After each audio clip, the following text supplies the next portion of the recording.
Hello, everybody, and welcome to Romanceable's Tarot. I'm about to begin here with a reading. Now, this is a general reading, so it might not, resonate with everybody. So it really is important that you do take whatever does resonate with you, and please leave the rest of it aside. If you do have any questions, if you would like to have your own reading, please do not hesitate. I have all my information, all my reading, all my contact right below into the YouTube description box. And if you wish to contact me, please do so. As I said, my information is right there, and it will be my great pleasure to assist you. So please do not hesitate. Also, if you do enjoy the channel and you have not yet subscribed, please do take a brief moment of your time to click the subscribe button to show your support to the channel and to myself. And it is always greatly appreciated. And I do thank you so very much. So with no further ado, let's begin. These are warnings from Spirit. So let's go and see what Spirit has as warnings for you. We're going to be speaking about redemption. We're going to be speaking about thirst and about an outsider. So let's begin up here with a little bit of redemption. This is about absolution. It's about forgiveness, and it's about penance. So penitence is it's a kind of healing. So when you receive this message by Spirit, you're being shown clearly that you need to feel the relief of saying sorry. This penitence is not made to burden or to punish the self, but to relieve the self from the negative impact of imbalanced action, of thoughts, of words. And it hurts. It really does. It hurts us when, we hurt another. And it is a form of self-abuse to indulge in a momentary urge for spite or selfishness or greed, because you're going to pay for that over and over and over again. And you resist the apology. You do, but, because we have seen it every once in a while. And you fight the need to say, I can do better. For you know what? You can, and you truly can do better. You need to admit to such that it is not to take blame or to be made wrong.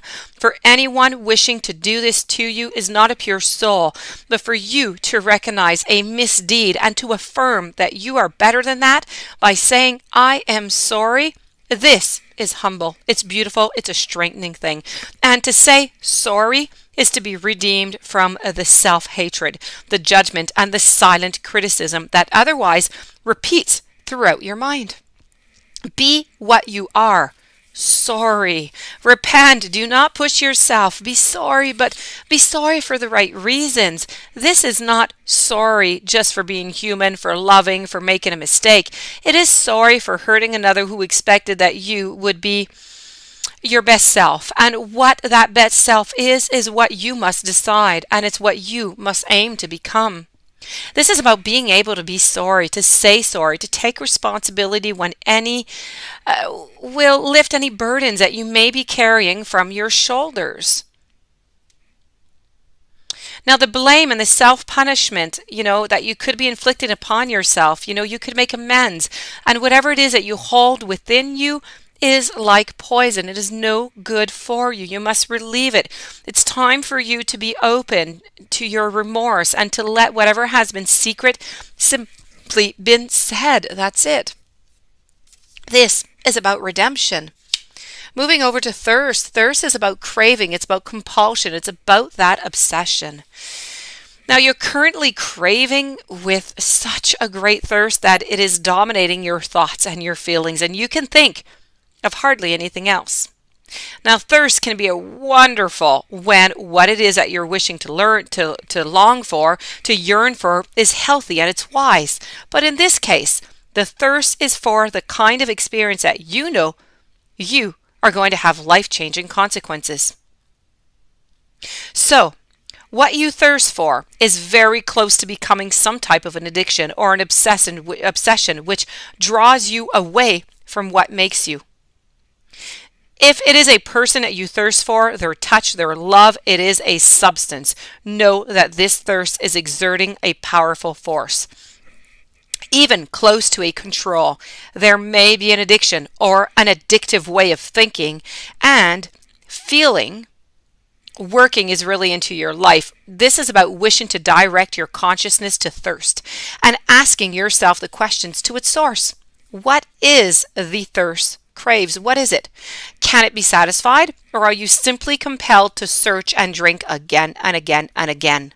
You must know that some thirst can be satisfied in ways that are in tune with your personality, with yourself at this very time. All manifestations of your essence and your soul. And others are going to steal you further, okay, and further away from your true self. This thirst for knowledge, for a person, for fulfillment, for lust, for ecstasy, and the vanishment of pain through experiences or foods, drugs, alcohol, that can all distract you from the pains that you no longer wish to feel, these pains that dominate you. The thirst is so strong that it's taking over your life force and your will. You are being consumed, and it is time for you to assert yourself, your true self, once again.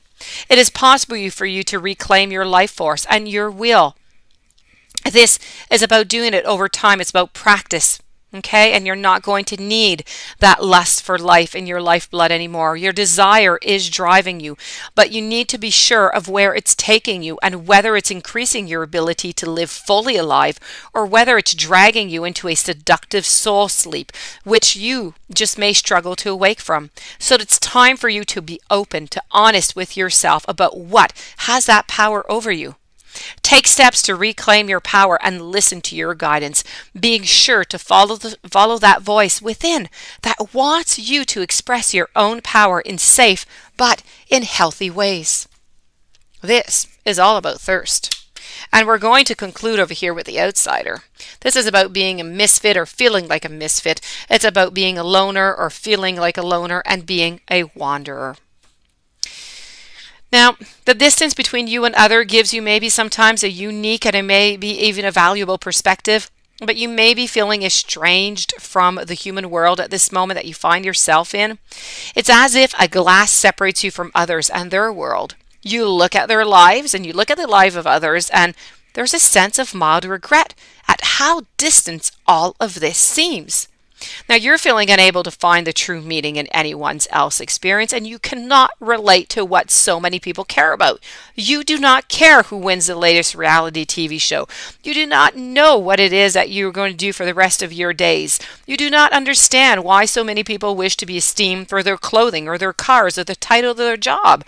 You cannot express these feelings to most people. And if you are blessed, and as we're so rarely just into the fleeting moments with a true sense of companionship, the loneliness, the isolation, that sense of having no home ends for just a little while.